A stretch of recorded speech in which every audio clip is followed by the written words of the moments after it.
हमने ये देखा कि आपकी लाइफ में भी ऐसा कोई पर्सन हो सकता है जो आपसे इतनी ज्यादा खुंदक खाया हुआ है कि वो आपसे ऐसे ही डिप्लोमेसी करेगा। आपके इमोशंस उसने पता कर लिए कि आप कौन से इमोशंस है, क्या आपके अंदर इनसिक्योरिटी है, क्या आपके अंदर गुस्सा है, क्या आपके अंदर वो खुंदक है। तो वो उसी नर्व को बार बार टैप करेगा ताकि आप उससे बर्स्ट अप होएं।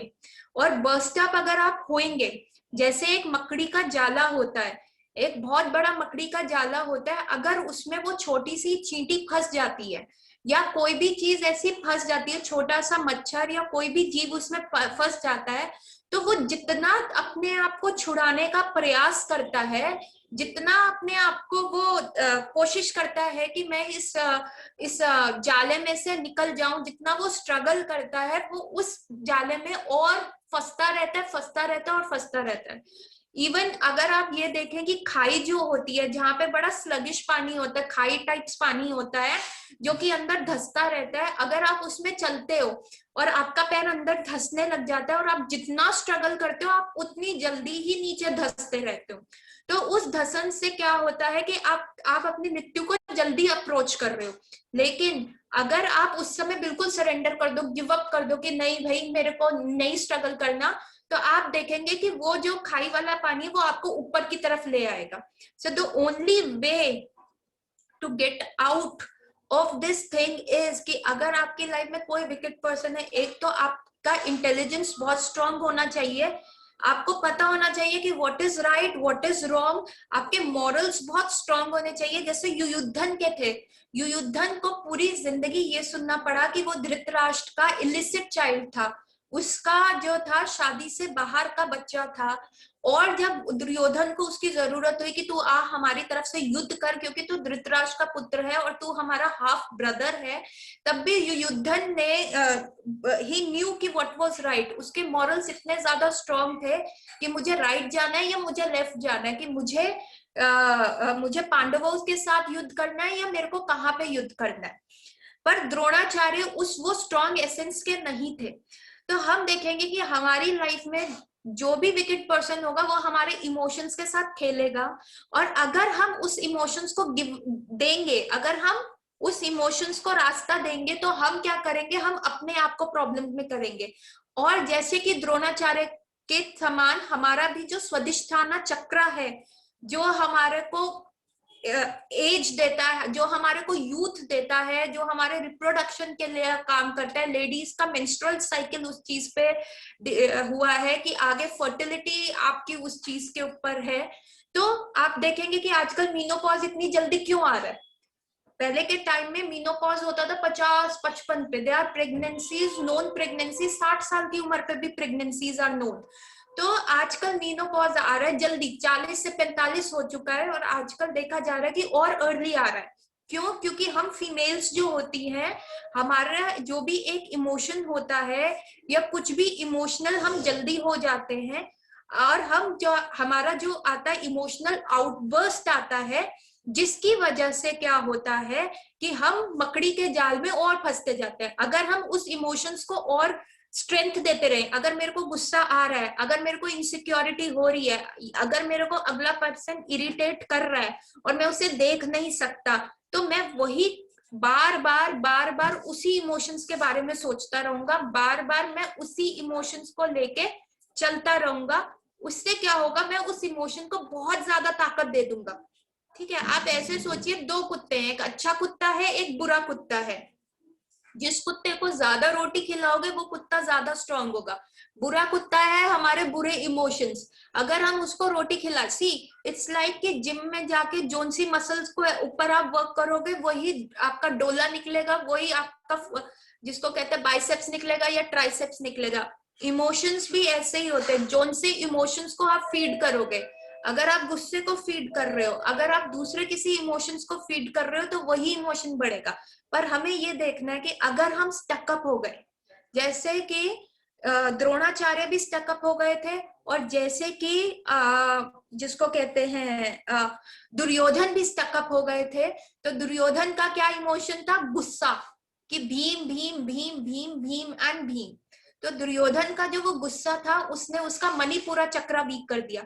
मणिपुरा चक्र का मतलब है कि जो भी आपकी लाइफ में ओपुलेंस होएगे, जो भी आप मटेरियली बेनिफिट रखोगे, आपका लिवर वीक हो जाएगा, आपको बस गुस्सा आता रहेगा, आप में सिर्फ हेट्रेड रहेगी, आप में बदले की भावना रहेगी, जो कि दुर्योधन के कैरेक्टर से हमें पता चलता है।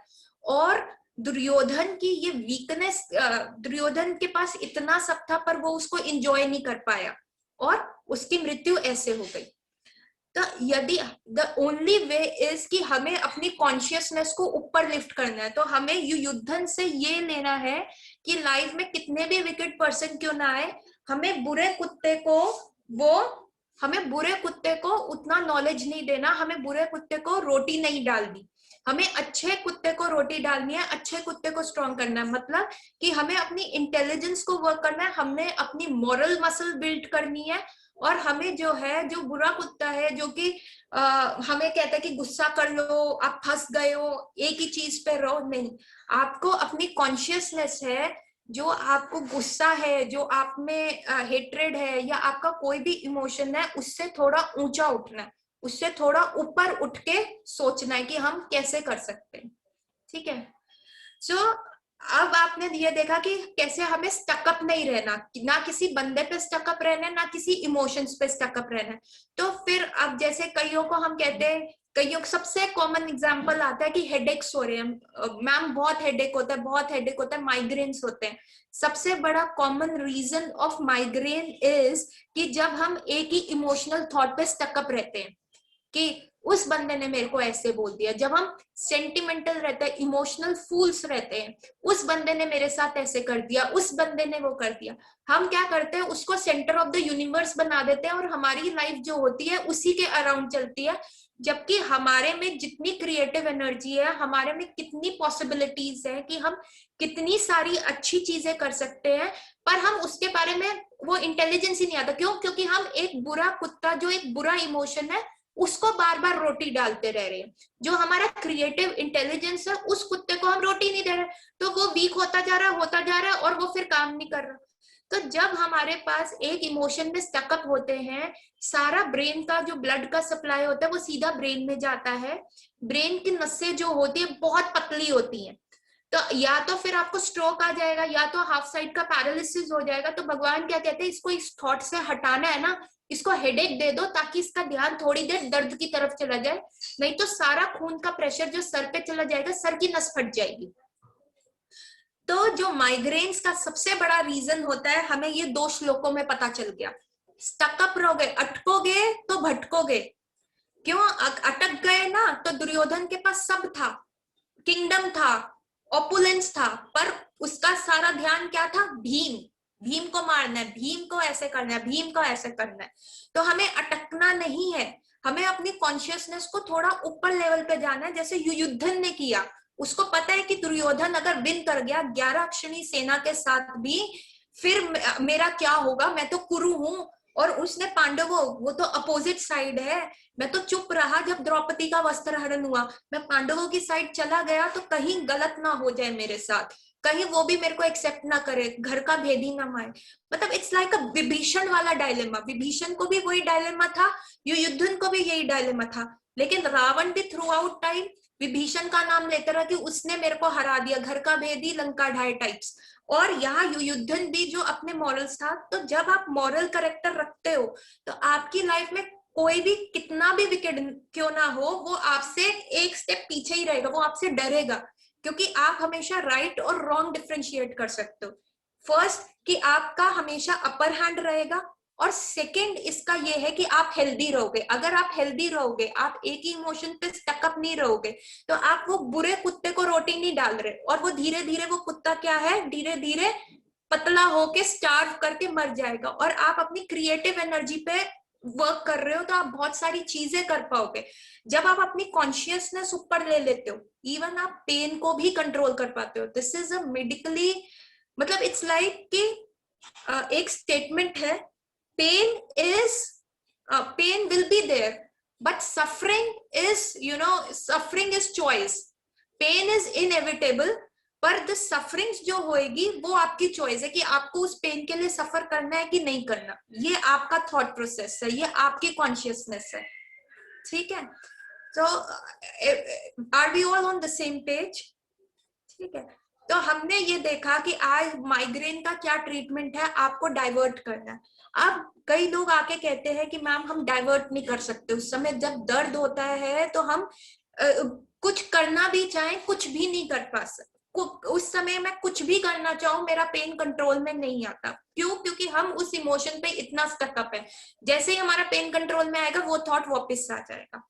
तो जैसे मैंने बताया कि अगर हम धंसने वाली जमीन में फंस रहे हैं तो best way is to surrender. अगर जितना स्ट्रगल करोगे कि मेरे को इस बंदे के बारे में नहीं सोचना, जहां आप नहीं नहीं बोलोगे कि नहीं मेरे को इस बंदे के बारे में नहीं सोचना, नहीं मेरे को इसके बारे में नहीं बात करनी, जितना आप नहीं नहीं, what ever you resist will persist. जिस चीज को आप हटाने की कोशिश करते हो जोर लगा के, वो परसिस्ट करती है। तो हमें क्या करना है? हमें सरेंडर करना है। सरेंडर का मतलब क्या है? जैसे मैं हमेशा कहती हूँ, एक हाई स्विच बोर्ड से आपने वो पावर लेनी है छोटे स्विच बोर्ड की। मतलब आपके कमरे के जो फैंस और उनकी पावर है आपको मेन स्विच बोर्ड से चाहिए, और वो मेन स्विच बोर्ड जो है आपको जब तक वो कनेक्शन नहीं होगा तब तक आप सरेंडर नहीं कर पाओगे। तो मेडिटेशन, ब्रेथ कंट्रोल, नाम जप, सनलाइट और अपने वर्ड्स पे कंट्रोल, ये 5-6 चीजें हैं जो आपको सरेंडर करने में हेल्प करती हैं, ठीक है।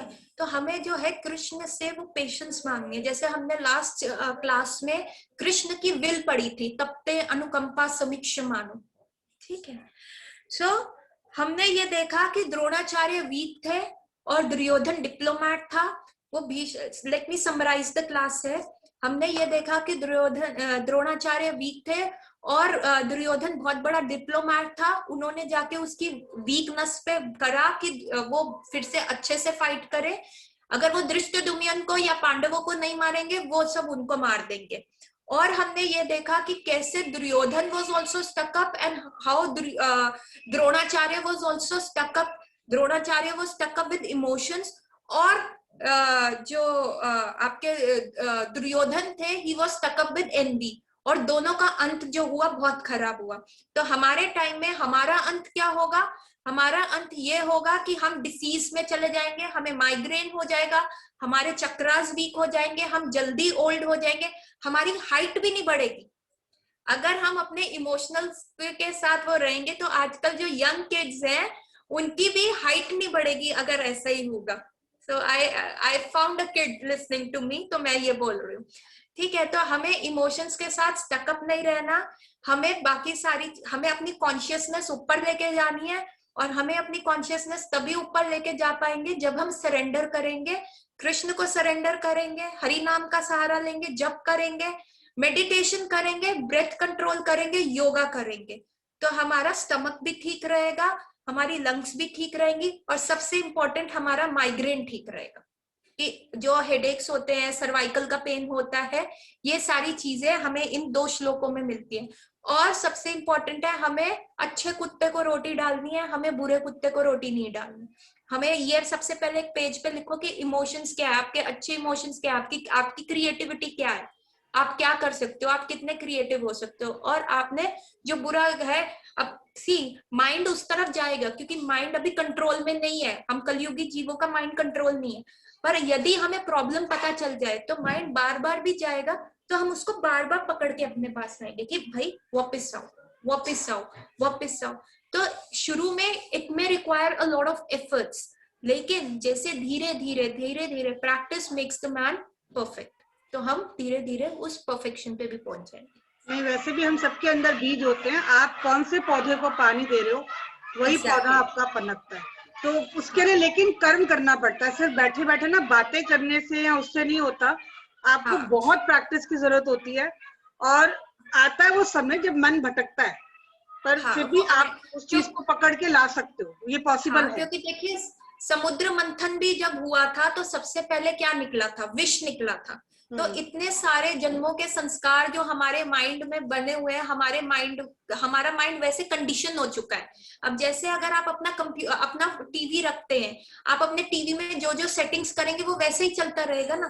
तो इतने सारे जन्मों से हमारी सेटिंग वैसी हुई हुई है। अब हमें करना क्या है, सेटिंग को चेंज करना है।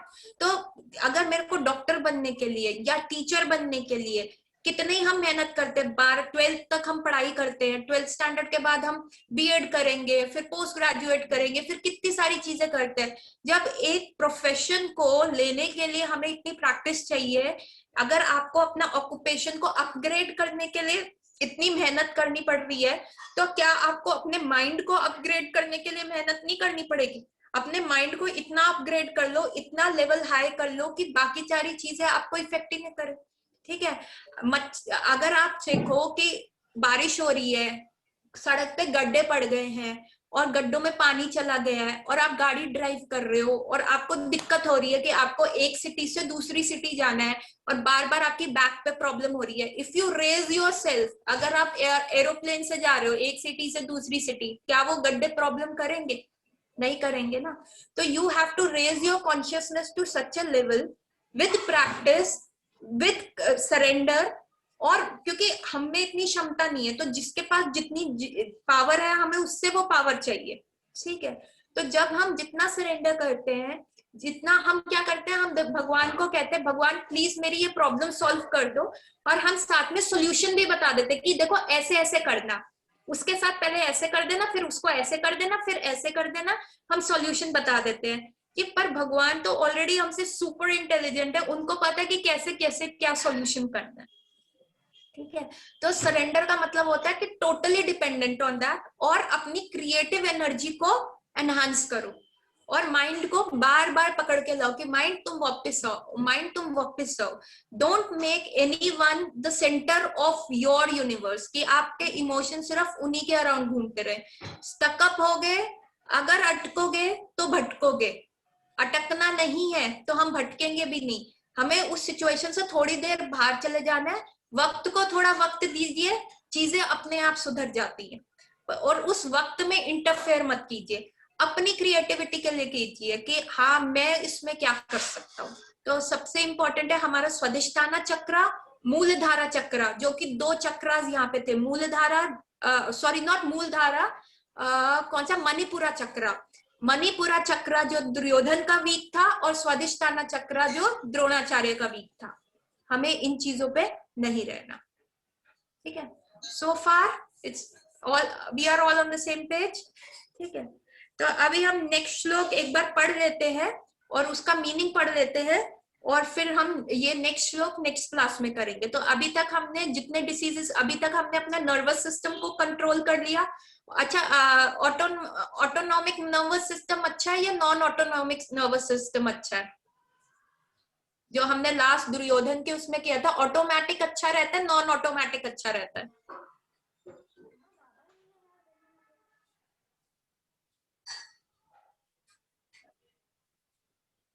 आपकी ब्रीथिंग कैसी चलनी चाहिए, ऑटोमेटिक चलनी चाहिए, नॉन ऑटोमेटिक? तो फिर कौन सा नर्वस सिस्टम अच्छा रहता है? ऑटोमेटिक, है ना। और हमारा सिंपैथेटिक नर्वस सिस्टम अच्छा रहता है या नॉन सिंपैथेटिक अच्छा रहता है? Non sympathetic. नॉन सिंपैथेटिक क्यों? क्योंकि सिंपैथी लेंगे तो मतलब हम वीक हैं। तो धृतराष्ट्र से हमने सीखा कि हमें अपना नॉन सिंपैथेटिक नर्वस सिस्टम को ऑन रखना है। हमने धृतराष्ट्र ने जो किया हमें वो नहीं करना। दुर्योधन से हमने सीखा कि हमें अपना जो है ऑटोमेटिक नर्वस सिस्टम ऑन रखना है। हमें सारी चीजें अपने हाथ में नहीं लेनी जबरदस्ती कि ये भी मैं कर सकता हूँ। हमें भगवान पे सरेंडर रहना कि आप ऑटोमेटिकली चलाओ, और उसमें हमने अपनी एनर्जी को कंजर्व करके क्रिएटिविटी में जाना है। और थर्ड, हमने द्रोणाचार्य से सीखा कि हमें जो है अपने चक्र सेंटिमेंटल्स पे नहीं जाना, कि कोई भी हमारे को कुछ भी याद करवा के हमारे किसी भी इमोशन को बढ़ा दे। द्रुपद का नाम लेके मेरी हेट्रेड बढ़ा दे, धृष्टद्युम्न का नाम लेके मेरी खुंदक बढ़ा दे। क्योंकि जब भी ऐसे इमोशंस आपके सर पे काबू करेंगे तो आपकी इंटेलिजेंस लूज हो जाएगी और आप माइग्रेन की तरफ जाओगे, या ब्रेन ट्यूमर की तरफ जा सकते हो, या कुछ भी ऐसे ब्रेन रिलेटेड प्रॉब्लम्स की तरफ, हाइपरटेंशन, हाई बीपी की तरफ जा सकते हो, डायबिटीज की तरफ जा सकते हो। ये सब इमोशंस का खेल है। Mind control, emotions control, disease control, no lifestyle disorder. Mind out of control, intelligence out of control, emotions, तब हम इमोशंस को कंट्रोल नहीं करते, इमोशंस हमें कंट्रोल करते हैं। So disease out of control, sugar बढ़ा हुआ है, बीपी बढ़ा हुआ है, और डिफरेंट चक्रस हमारे वीक है, एजिंग आ रही है, ठीक है। So let's talk about the fifth shloka. Dhrishtaketu च केतेना कसी काशीराजित वीर्यम् पुरोजित कुंती भोजश्च सभ्यश्च नरपुंगवः। ठीक है, आज भारती जी इसका मीनिंग पढ़िए। इनके साथ ही धृष्टकेतु, चेकितान, काशीराज, पुरुजीत, कुंती भोज तथा शैव्य जैसे महान शक्तिशाली योद्धा भी हैं।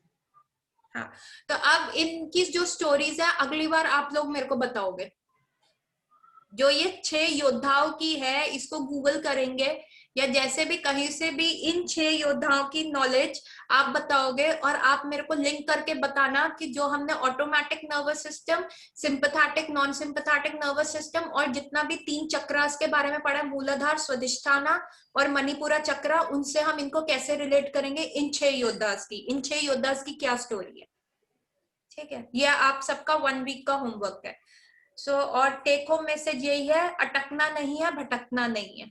ठीक है, क्योंकि इट इज ऐसा नहीं है कि मैं बोल रही हूँ तो मैं अटक नहीं रही और मैं भटक नहीं रही, मैं भी अटक रही हूँ, भटक रही हूँ, पर हम सत्संग इसलिए कर रहे हैं, हम इकट्ठे इसलिए आए हैं कि जब मैं अटकूं तो आप मेरे को बताओगे कि यहाँ आप अटक रहे हो तो भटकोगे, और जब आप अटको तो हम एक एज अ कंबाइंड फ्रेंडशिप का वो चीज लेके चले। ठीक है, so let's end our class here today.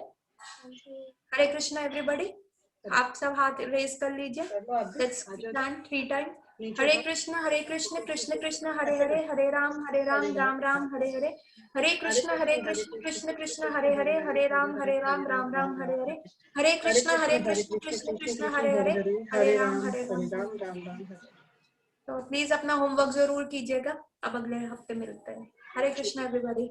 हरे कृष्ण। योद्धा का नाम क्या है? दिया हुआ है।